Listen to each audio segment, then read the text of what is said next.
Hey, what's going on, my fellow jewelers? I know I've been missing, and I'm sorry I've been MIA, missing in action for a couple weeks, but I will talk about that at the end of this video, because this video is all about the adjustable bracelet. Oh my goodness, I love adjustable bracelets because I kind of freak out more about bracelets than anything because the wrist size is so important. I'm afraid I'm going to make it too small or too big, or that a lot of times my clients just don't know what their wrist size is, and so I'm freaking out. But with an adjustable bracelet, I'm like, heck to the yes, I can put whatever you want on the adjustable bracelet. But today, it's not just about the adjustable bracelet, it's about making a bracelet for a mom who lost a baby. They call it the angel baby jewelry, angel baby bracelet or necklace. And so there's a couple of things you put on specifically in memory of the baby. And 1 or 2 years ago, I had a lady call me and she had a miscarriage and she wanted to remember her child. And so she told me what to put on and some things she wanted. And so I'm going to show you in this video things you can put on the bracelet or the necklace that will represent the mom and the baby. And sometimes the mom just wants you to do exactly what she wants you to do. But if she's like, hey, just do it yourself, then I got some ideas for you. And so I'm excited to make this very meaningful jewelry piece that is not only dear to the mom's heart, but it's also kind of like a talker. Like people will go, ooh, what's that? And they can talk about their baby. So it's really a wonderful piece of jewelry that I'm excited to teach you how to make. Also, thank you, Panda Hall Selected, for sending me jewelry pieces. They sent me the adjustable bracelet. I also did a Panda Hall Selected unboxing or haul. You can check that out to see what I got. And so anyway, before we get started, make sure you subscribe my channel and click that bell, get notifications, because I'm all about the how-tos of jewelry making. Yes, I am. Yes, I am. So you and me, let's get started.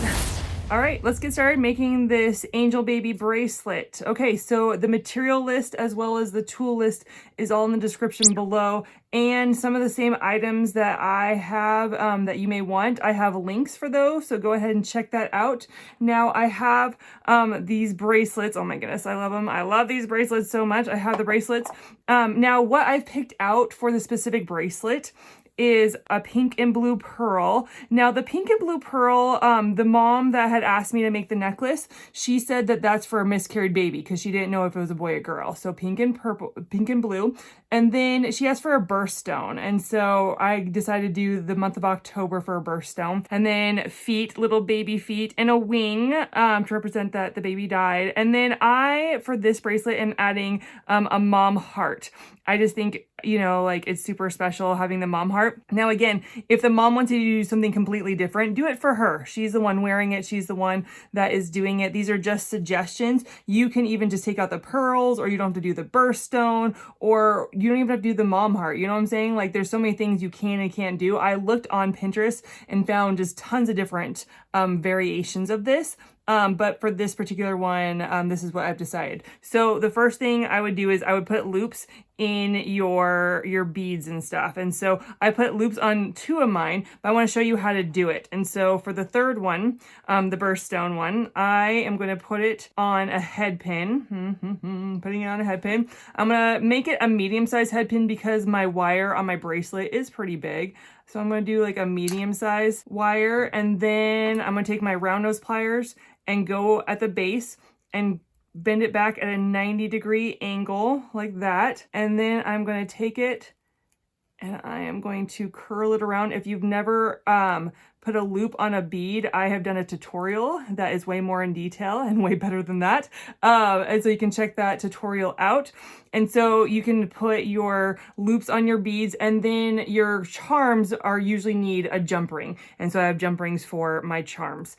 So the next thing I want to do is I'm going to put the mom charm on. So I have seen on different pictures that people usually put like 1 charm on here, or sometimes no charms, and then put the other charms around here. I'm going to put the mom charm on right here, and then the other parts around here. So I'm going to get the mom charm, and I'm going to grab the jump ring that's already open. I'm going to get my mom heart. I'm going to put it on this one, and then I'm going to close it up. Oh, it doesn't want to. It wants to be really difficult.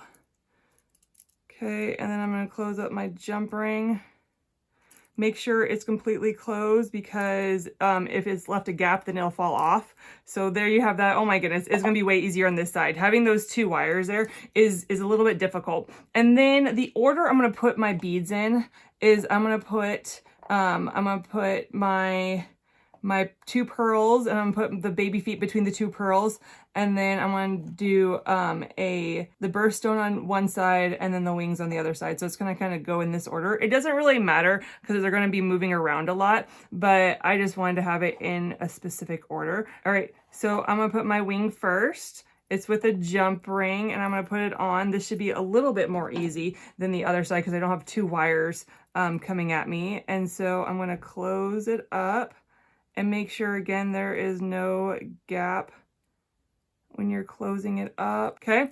And then I'm gonna show you how to put the loop one on. So I am going to open my loop up, and then put my bracelet through and then close my loop up, again, making sure there is no gap. I can use my long nose pliers to close up.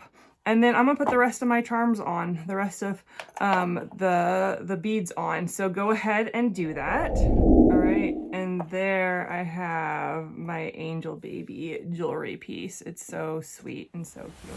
I know, super easy, but tell me, I wanna hear your thoughts and comments in the description below. I wanna know what you thought and some things that you might put on this type of jewelry piece. Things that you're like, oh, I put this on it, or oh, I've done this before. I'd love to hear your thoughts, but ooh, I love this bracelet. I love just the meaning behind it and how it can be such a touching thing for the mom who lost a baby. So, Panda Haul Selected, thank you so much for all the amazing things I got from you. I love it. Go ahead and check out their website and their social media accounts. Like I follow them on Pinterest because I love their little tutorials. Love them. So go ahead and check out Panda Haul Selected below. And now I did promise I would tell you why I've been gone so long. I moved. I completely moved. And you can see I can't hide it. I'm actually in my little jewelry area, and I have this big old like shelves, and I put my beads on it here. So I put cute little beads right here. Anyway, and so I moved. My house is super cute. I'm super excited to be out of the basement of the church. Oh my goodness. But there's not a lot of space. There is really just we have filled every nook and cranny. There are 5 of us plus a dog. And so when we were moving, we just stuffed everything into this room here. It's also my school room where I homeschool my kids. And so we crammed everything in here, and I'm like, it took me a week to unpack the house, which is super fast, but I'm like, I need my homeschool room, I need my studio, mainly my homeschool room. And then in the middle of moving, I broke my studio lights. I completely broke my lights. And so I had to order new ones, which took another week. And so I am having a hard time knowing how to adjust these lights. I've never used these lights before. They're super like cool and like, you know, all the cool YouTubers use them and stuff. Well, not all of them, but a lot of them. And so anyway, that is why I've been missing so long. I've been trying to get to do this video. So thank you for being patient with me and waiting for me. I know some of you waited, and I knew some of you were like, whatever, I don't care. But anyway, so thank you so much for waiting for me. You know, before I go, I have to pray for my viewers. I have to pray for you. And the Lord's like, hello, Des, it's obvious I want you to pray. I want you to pray for moms that have lost their babies. And so I'm going to pray for you if you've lost a child, whether in miscarriage or in or after you give birth or whatever. And so I just want to pray for you. So God, I pray for the moms that have lost a child. God, I pray for their heart, God, where it's hurt, where it feels like a piece is missing, where it feels even broken. God, I just pray, God, that you would fill in that hole. God, that you would fill it in, not for them to forget, not for them to not remember, but for them to have a little bit more peace. God, you are the comforter. God, you said you were close to those who are mourning, God. So for those that are still mourning, for those that are still just brokenhearted, God, I pray that you be close and that you give them a big hug and you squeeze them right now, and that you would comfort those who mourn. God, thank you that you are the best comforter in the whole world. I pray that they would feel your arms wrapped around them. In Jesus' name, amen. All right, guys, thank you so much for tuning in. I'm going back on my schedule once a week. Catch me catchy if you can, and I'll see you in the next video. Bye!